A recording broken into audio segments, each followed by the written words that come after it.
In this video, I'm going to teach you how to draw a 360 degrees panoramic spherical 6-point perspective drawing.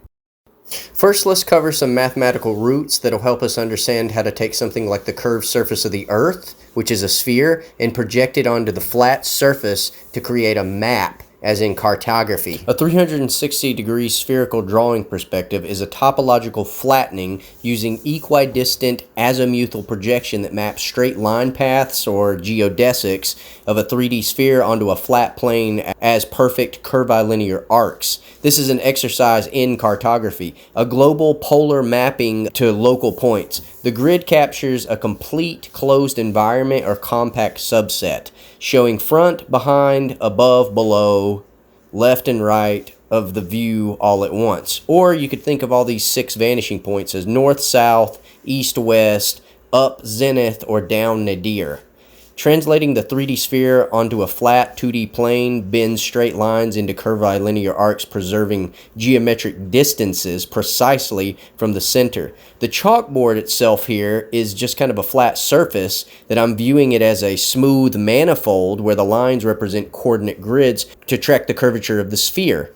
You can think of this process as something called a spherical anamorphosis. And an anamorphosis is a way to distort an image when you look at it from a particular view, like where it splits the image into 2 on the canvas, on the artist's canvas.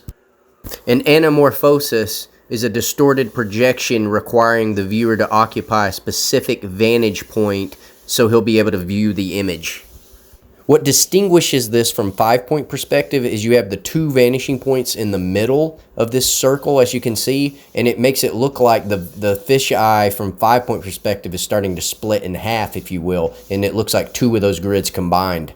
So, like I said, most of this was figured out in the 14th, 15th, 16th, and 17th century with cartographers and map makers. This is a huge exercise in map making, essentially, that's translated its way and made its way over to perspective drawing that engineers, artists, and geometers will use to define space all at once. You just start by drawing a circle, and then you mark your 6 vanishing points, and with 2 in the middle and then 4 on the outside for that north, south, east and west, zenith and nadir. Then you draw overlapping curved arcs that create the structural grid as in your other perspective grids, except they're warped and they're curved, and create that anamorphosis or anamorphic look that you get when you start drawing curvilinear space.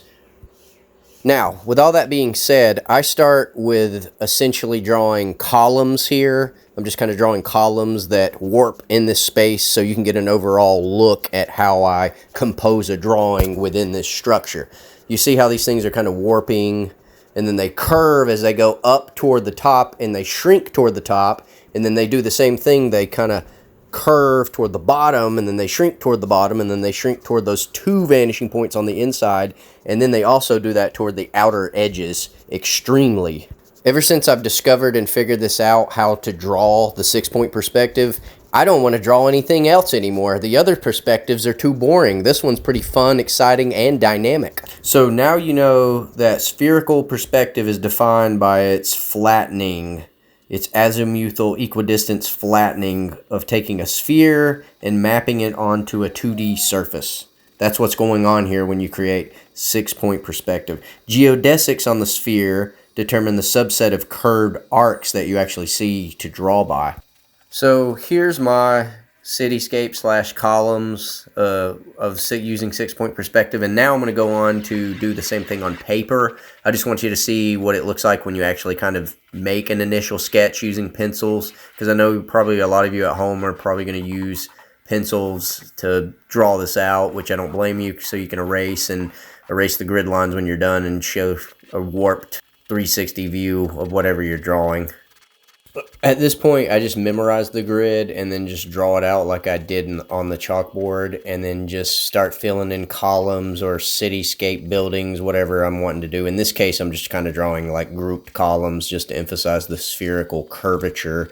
Like you can see, these columns are warping on the outside edges extremely, of course. I'm kind of drawing these like up close columns so you can kind of see that they can be placed in the foreground and to create some depth. Then I draw just some characters here, kind of where their heads are and hands are warping, and then you can kind of see them walking from the one side to the other in this perspective. And then I add little heads on the columns here going up into the distance, and just keep detailing with some pencil stuff. It's just one of those. This isn't my like best sketch. It's just kind of a quick illustrative thing just to show you kind of what you can do with it. But I urge you to just practice this, draw out the grid, and then just start filling in everything to conform to the grid shape like I always recommend. Here's the finished piece.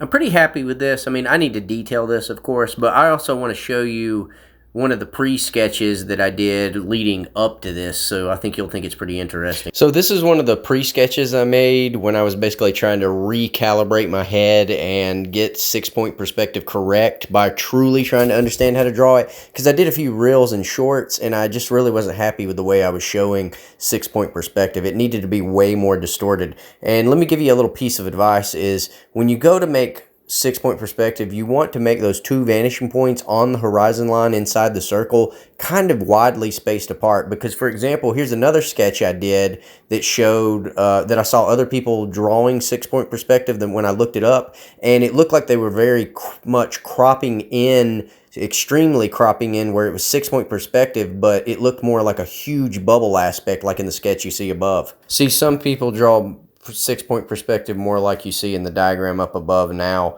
Like it's more like that cropped look where you don't really see the other 3 vanishing points except for the 3 in the cropped bubble above. So I used the diagrams from Antonio B. Araujo's Spherical Perspective paper that I found online. It's from a print version of a chapter published in the Handbook of Mathematics of the Arts and Sciences. It's a final authenticated version from online. I'll link that in the description below so you can take a peek at it yourself. And it's a phenomenal paper that discusses how handmade spherical perspective drawings can generate immersive anamorphoses, which can be rendered as virtual reality panoramas, leading to hybrid visual creations that bridge the gap between traditional drawing and digital environments, according to Antonio. And since we're talking about all this flattening aspect and geometry and reducing a sphere into a flat surface is essentially what we're doing. That's a process I'm philosophically calling the nature of writing and drawing as the written image construct. That's a recent book that I've released talking about what writing and drawing truly are. On the ontological nature of writing and drawing is where you flatten knowledge or gnosis onto a 2D surface. I use the chalkboard, for example, to transmit my gnosis to you, the audience, and relate information about math and art and making connections with things like that in perspective drawing. So essentially, when humans write on surfaces, we're creating an image construct. Writing and drawing should be regarded as holographic aesthetic entities that act as human meta-technologies for communicating existence on surfaces, which makes it a mathematical topological process. I want to just end by saying, frame the drawing as a simulation of human vision rather than just a drawing grid. It acts as an ontological bridge between 3D space and flat 2D meta architecture.